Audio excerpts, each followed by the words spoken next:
Salam Bapak Ibu dan saudara-saudara. Selamat berjumpa kembali dalam tajuk renungan malam GKP Jemaat Cimahi. Saya Pendeta Aam senang sekali dapat menjumpai Bapak Ibu dan saudara-saudara dimanapun Bapak Ibu saudara berada. Bapak Ibu dan saudara-saudara yang Tuhan kasihi, kita bersyukur saat ini kita sudah berada di hari ke-21 tahun 2021. Bapak Ibu, betapa tidak, karena hari-hari sebelumnya, bahkan sampai saat ini, kita masih diperhadapkan kepada tantangan kehidupan yang berat, kepada problem hidup yang cukup rumit. Kita harus menghadapinya dengan penuh semangat, kita menghadapinya dengan penuh pengharapan. Tanpa semangat dan pengharapan, kita akan hanyut, bahkan bisa tenggelam dalam segala kesesakan yang harus kita lewati. Bapak, Ibu, dan saudara-saudara, karena itulah saya mengajak, mari di tahun yang baru mengawali tajuk renungan malam saat ini, kita mencari, kita ingin mendapatkan hikmat dari Tuhan. Dan melalui tema Tuhan adalah Gembalaku, hari ini kita akan mengawali renungan malam melalui tajuk renungan malam ini. Bagian Alkitab yang akan mendasari akan dibaca nanti dari Mazmur 23. Sebelumnya, mari kita saat teduh sejenak.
Mari Bapak, Ibu, dan saudara-saudara kita satukan hati di dalam doa.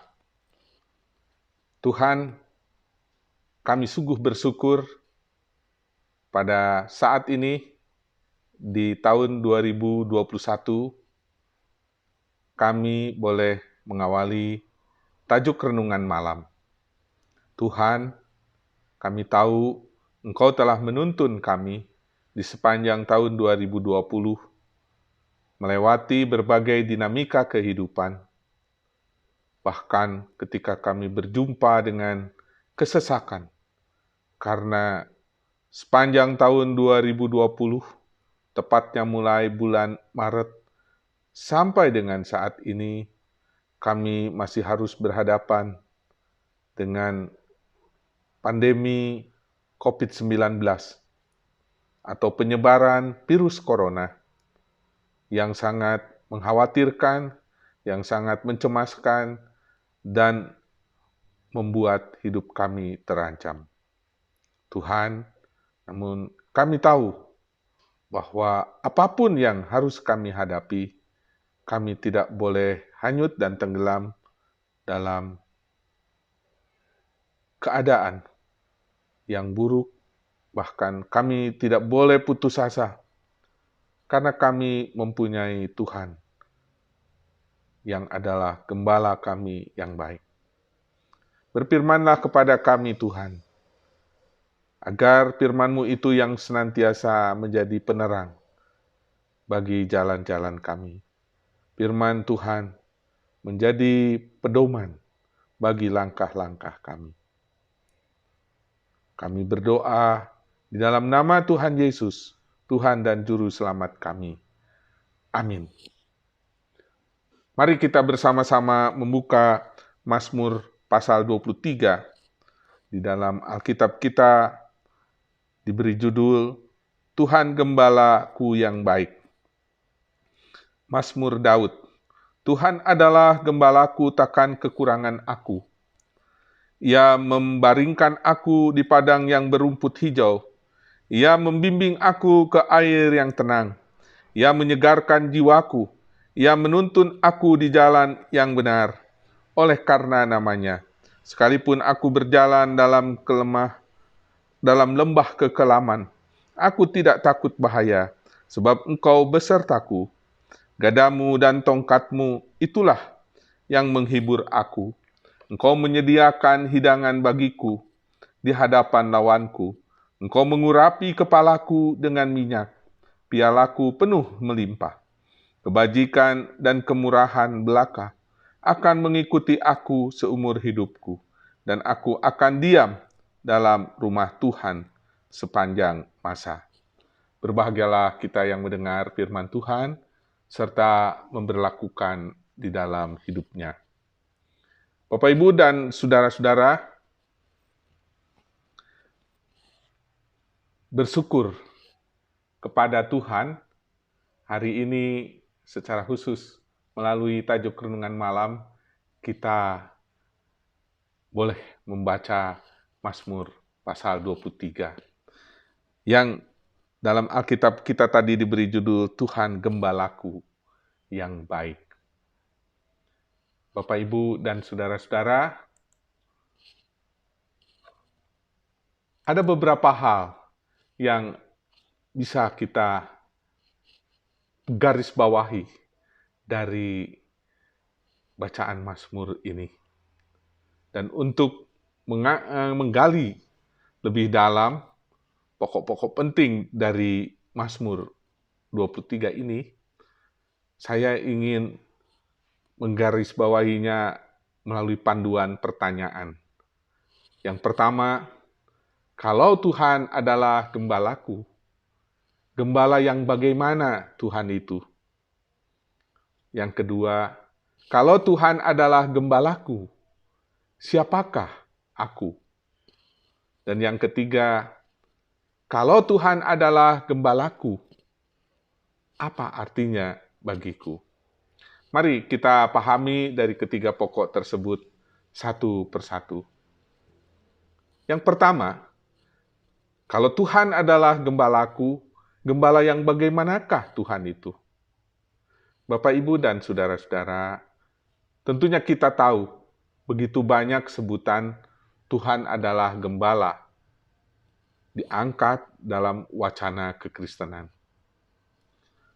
Dalam nyanyian, dalam khotbah-khotbah, dalam doa-doa, dan sebagainya. Acap kali kita mendengar atau membaca tulisan-tulisan tentang Tuhan adalah gembala.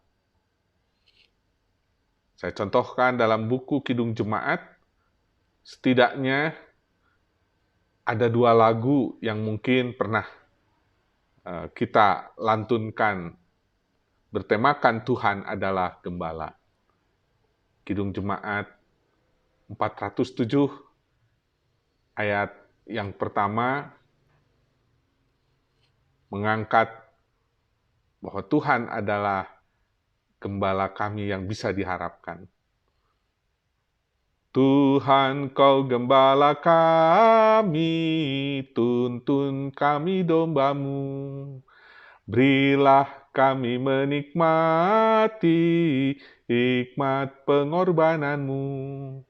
Tuhan Yesus Juru Selamat, kami ini milik-Mu. Tuhan Yesus Juru Selamat, kami ini milik-Mu. Demikian pula di Kidung Jemaat 415.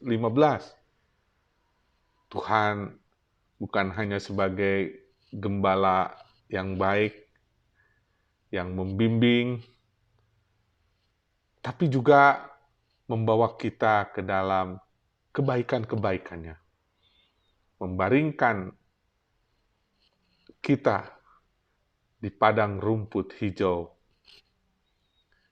Gembala baik persulingan merdu, membimbing aku pada air tenang, dan membaringkan aku berteduh di padang rumput hijau berkenan.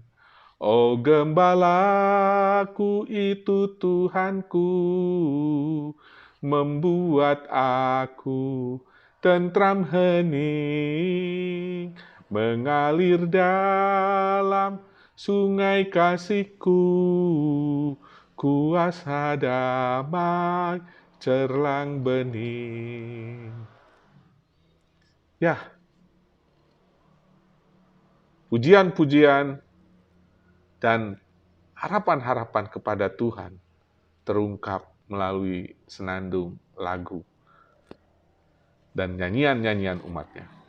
Bapak Ibu Saudara, tentunya kebanyakan dari kita juga tahu masih banyak lagu-lagu bertemakan Tuhan adalah gembalaku lainnya. Bahkan yang lebih indah didengar dan meresap di hati.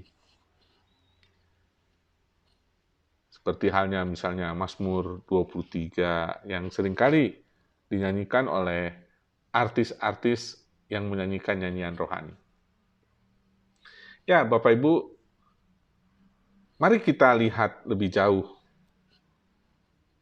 Apa sebenarnya sehingga muncul kata Tuhan adalah gembalaku? Nah, dalam Alkitab, kitab Perjanjian Lama, pemakaian istilah gembala selain dikenakan pada diri seseorang yang pekerjaannya sehari-hari adalah sebagai gembala ternak, kambing atau lembu, domba, dan mungkin yang lainnya. Kita misalnya bisa baca di Kejadian pasal 4 ayat 2 menyebut Habel sebagai gembala. Kita juga bisa membaca di dalam Kejadian 23 ayat 20 yang menulis tentang para gembala yang bekerja pada Ishak. Lalu di dalam kitab Keluaran 3 ayat 1 dituliskan di sana Musa menggembalakan kambing domba Jitro. Kitab 1 Samuel 16 ayat 11 di sana juga mencatat Daud menggembalakan kambing domba. Ya, istilah gembala juga dipakai sebagai metafora atau kiasan atau penggambaran untuk menyebut diri Allah.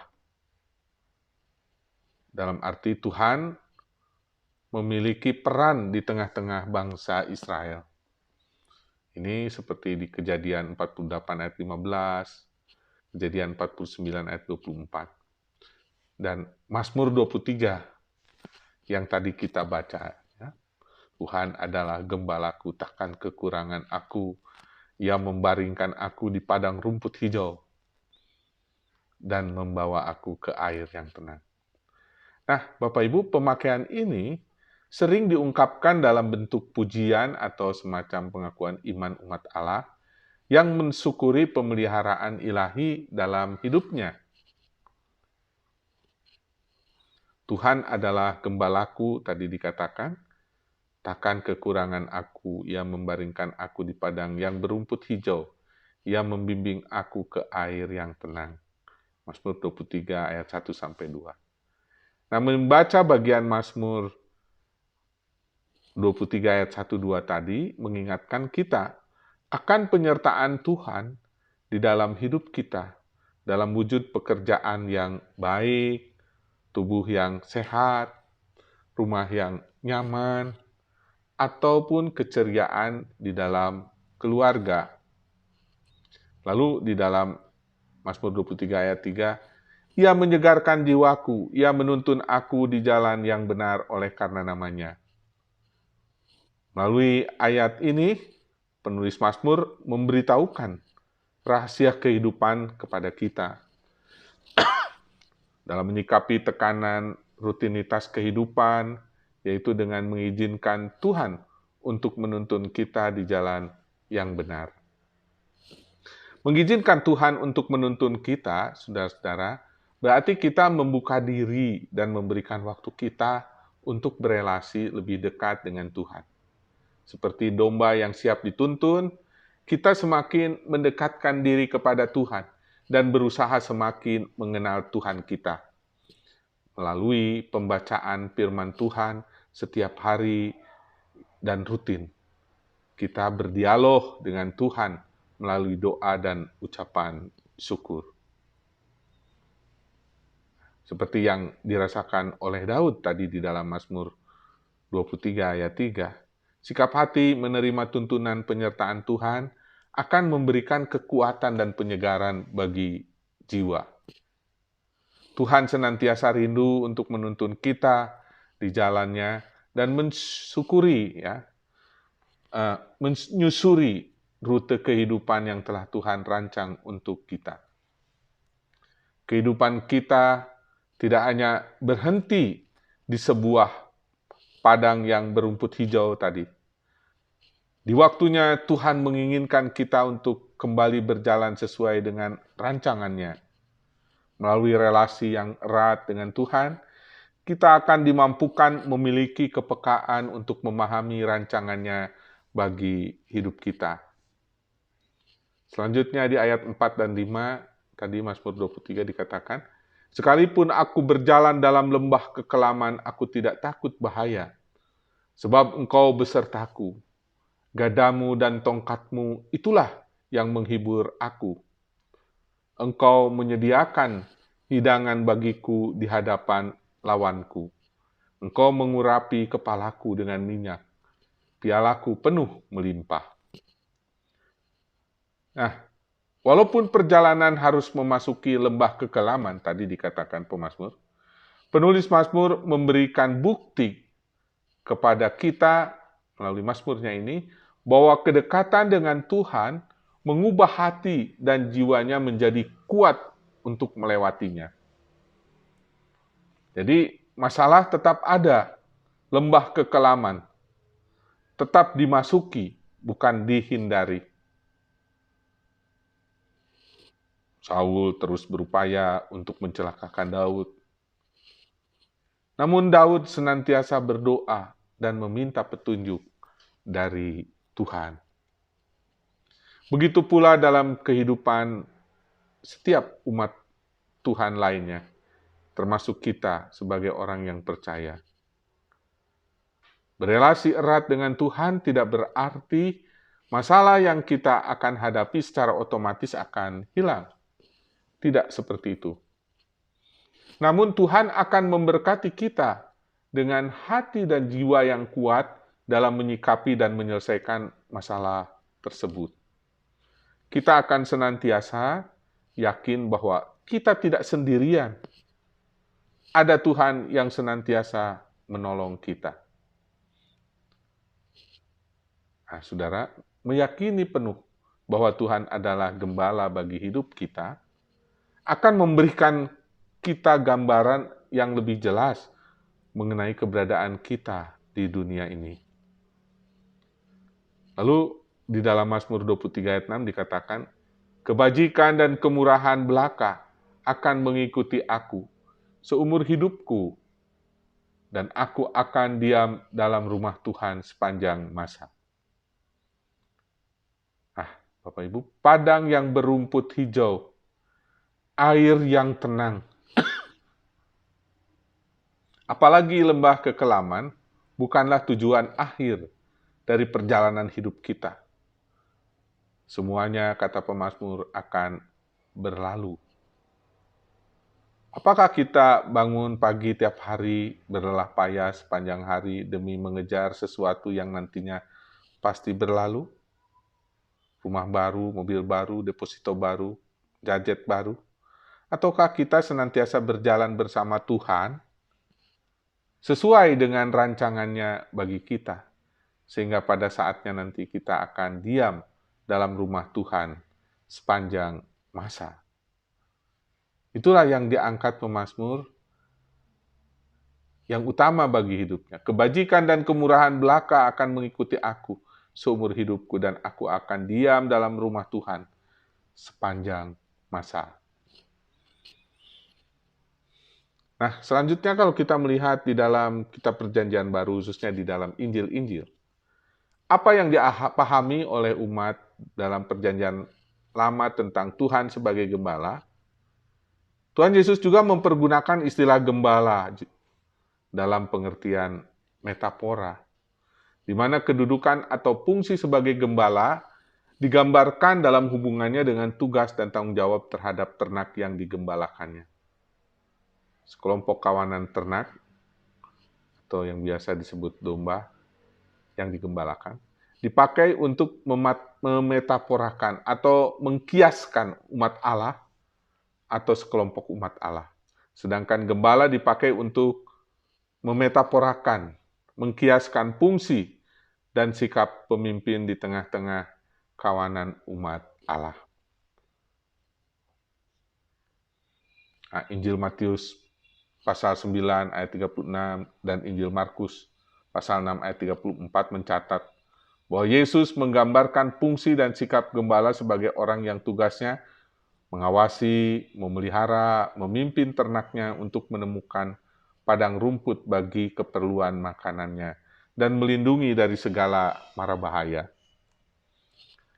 Nah, pekerjaan seseorang selaku gembala di dalam Injil-Injil oleh Yesus digambarkan pula secara jelas dengan mempergunakan sebuah perumpamaan tentang misalnya domba yang hilang, sebagaimana dicatat dalam Lukas 15 ayat 3 sampai 7 dan Markus 18 ayat 12 sampai 14. Ya.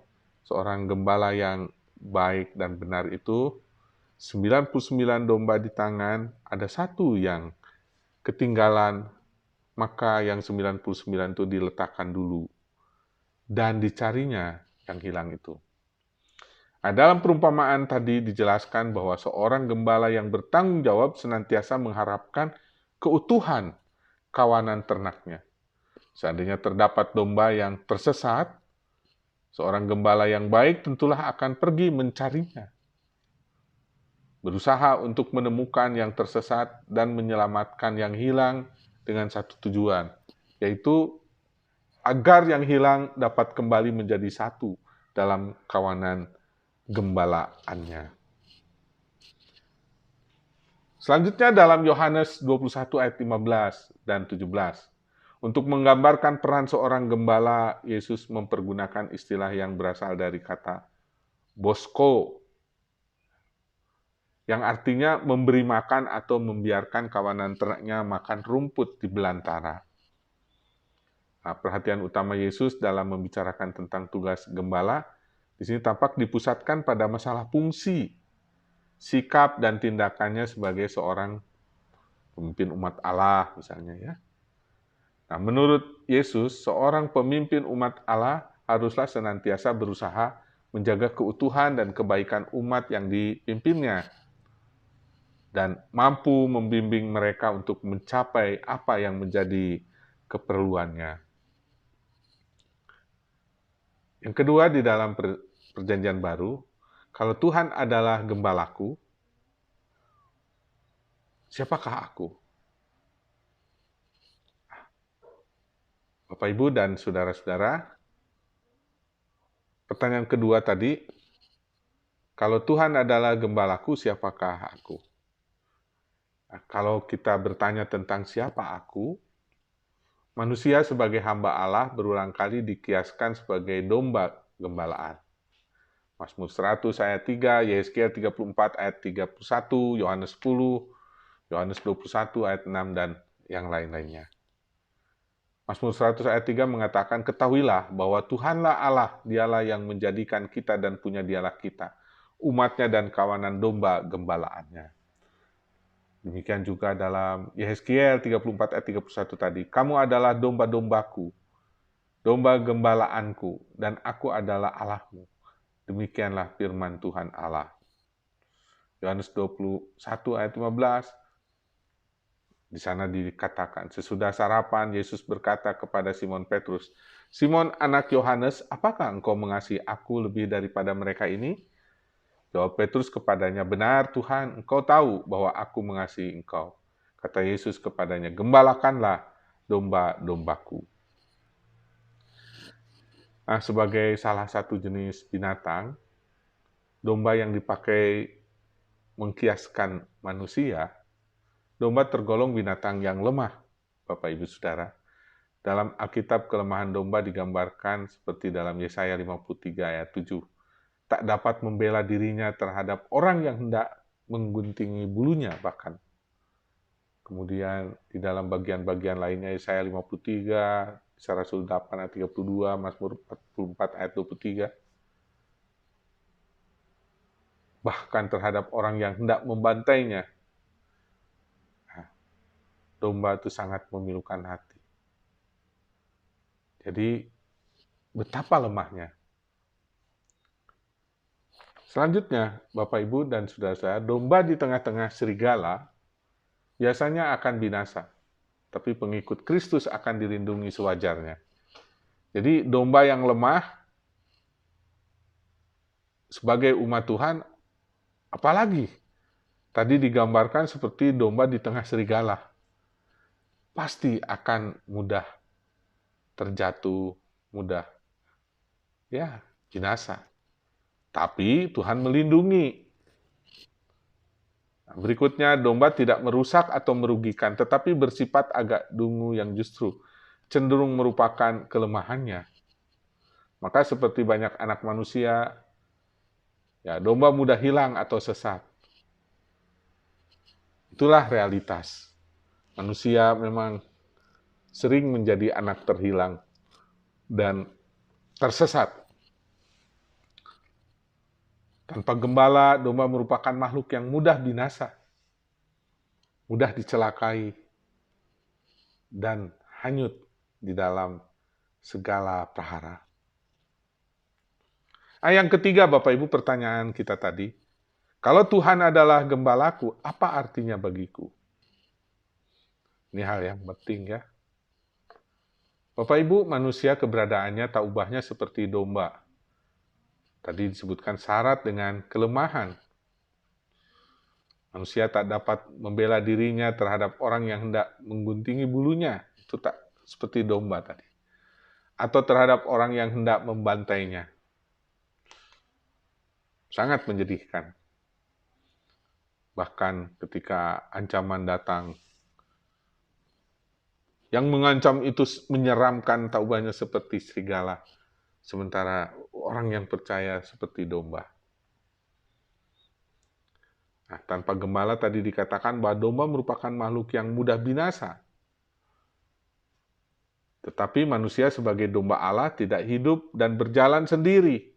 Mereka ada dalam pengembalaan. Gembala yang baik tadi yaitu Tuhan. Gembala yang sangat mengenali domba-dombanya. Gembala yang sedia mengorbankan dirinya untuk keselamatan domba-dombanya. Bapak Ibu, dari 3 hal yang sudah kita tadi garis bawahi ya. Tadi kita ingat ya. Apa pentingnya bagi kita? Bapak Ibu, Anda dan saya adalah domba-domba milik Allah. Milik dari Sang Gembala Agung. Anda dan saya diutus di tengah-tengah dunia yang syarat dengan tantangan. Bagaikan domba di tengah-tengah serigala. Tapi Anda dan saya tidak sendiri, karena Anda dan saya berada bersama Sang Gembala yang baik, yaitu Tuhan Yesus. Bapak Ibu Saudara, saat ini kita pasti tidak nyaman menghadapi kenyataan yang tidak kita inginkan. Bahkan mungkin bukan hanya karena wabah atau panggebu corona, akan tetapi masih banyak tantangan dan tekanan sosial ekonomi, pendidikan anak-anak, pekerjaan, dan jepitan lainnya yang sulit kita hindari. Nah, sebagai manusia, pertama, kita tidak ubahnya seperti domba yang syarat dengan kelemahan dan ketidakberdayaan. Namun kita harus bisa menghadapi segala realitas dan mengatasi segala persoalan. Kita akan seperti domba di tengah-tengah serigala.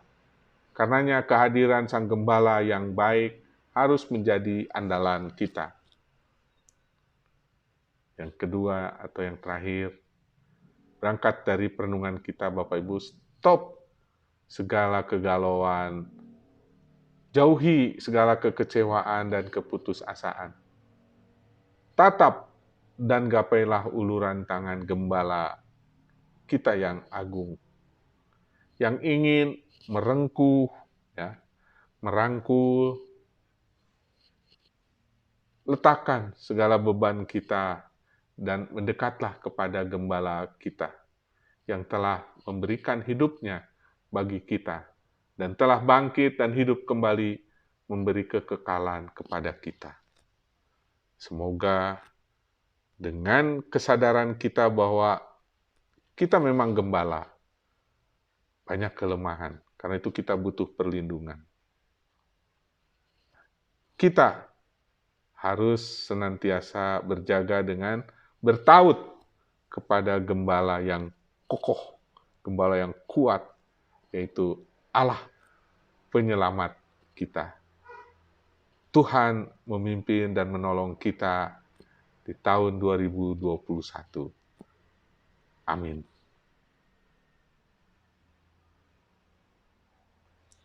Bapak, Ibu, dan saudara-saudara yang Tuhan kasihi, mari kita akhiri renungan malam saat ini dengan bersatu dalam doa. Tuhan, kami merendahkan diri, kami mengucap syukur kepada Tuhan, karena kasih karunia Tuhan, kami berkesempatan menjalani kehidupan sampai di tahun 2021. Tuhan, namun kami masih diperhadapkan pada ketakutan, kekhawatiran, karena banyaknya ancaman-ancaman. Tuhan, namun kami percaya akan janji-Mu. Bila Tuhan Gembala kami, betapapun kami lemah, kami akan berjalan bersama Tuhan, kami dilindungi Tuhan, dan kami boleh berharap akan keselamatan bagi hidup kami. Tuhan, kami menyerahkan seluruh jemaat Tuhan, khususnya di GKP Cimahi dan umumnya umat Tuhan di muka bumi. Sebagai gereja di tengah segala kesulitan, di tengah segala himpitan, kami diharapkan tetap bisa menjadi garam, menjadi terang. Karena itu, kuatkan umat Tuhan, agar melalui cara hidup dapat menyatakan terang-Mu, dapat menyatakan garam di tengah-tengah kehidupannya. Bapa di dalam surga, kami ingin menyerahkan jemaat Tuhan yang sakit, khususnya saudara-saudara kami di GKP Jemaat Cimahi. Kami mendoakan Ibu Kurniati Sairun, Bapak Herman Tarigan, Ibu Yeni, Ibu Epon Penturi, Bapak Sri Sunario, anak Jonathan Salim, Kristono Irala, dan mungkin masih banyak saudara-saudara kami yang lain. Kami juga menyerahkan jemaat usia lanjut, baik mereka yang dalam keadaan sakit demikian juga mereka yang karena protokol kesehatan harus membatasi diri. Tuhan, kiranya Engkau menolong saudara-saudara kami yang sakit, saudara-saudara kami yang usia lanjut. Di dalam segala kesesakan yang dihadapi, kiranya Tuhan tetap menguatkan, bahkan tetap memberi pengharapan. Ya Tuhan, kami juga mendoakan untuk keprihatinan manusia saat ini, baik di dalam memikirkan kebutuhan ekonomi sehari-hari, baik di dalam memikirkan kesehatan untuk keluarga, dan juga untuk berbagai upaya pengembangan diri. Kiranya Tuhan hadir, memberi kesabaran, memberi semangat, agar kami, ya Tuhan, dapat menjalani kehidupan lebih jauh dengan tetap bertaut kepada Tuhan. Akhirnya, ya Tuhan, untuk segala problem kehidupan kami ingin pertautkan kepada Tuhan. Kami percaya Tuhan akan bekerja di dalam segala kelemahan kami. Ingin kami bawa seru doa, baik yang terucap maupun tersimpan dalam lubuk hati ke hadapan Tuhan. Hanya di dalam nama Tuhan Yesus, Tuhan yang juga mengajarkan doa sempurna bagi kami. Bapa kami yang ada di sorga, dikuduskanlah namamu, datanglah kerajaanmu, jadilah kehendak-mu, di bumi seperti di sorga. Berikanlah kepada kami pada hari ini makanan kami yang secukupnya, dan ampunilah kami akan segala kesalahan kami, seperti kami juga mengampuni orang yang bersalah kepada kami. Dan janganlah membawa kami ke dalam pencobaan, tapi lepaskanlah kami daripada yang jahat, karena Engkaulah yang mempunyai kerajaan, dan kuasa, dan kemuliaan sampai selama-lamanya. Amin. Terima kasih Bapak, Ibu, dan saudara-saudara. Selamat malam, selamat beristirahat, dan tetap semangat. Pertautkan diri kepada Tuhan, andalkanlah Tuhan, Gembala kita sekalian. Amin.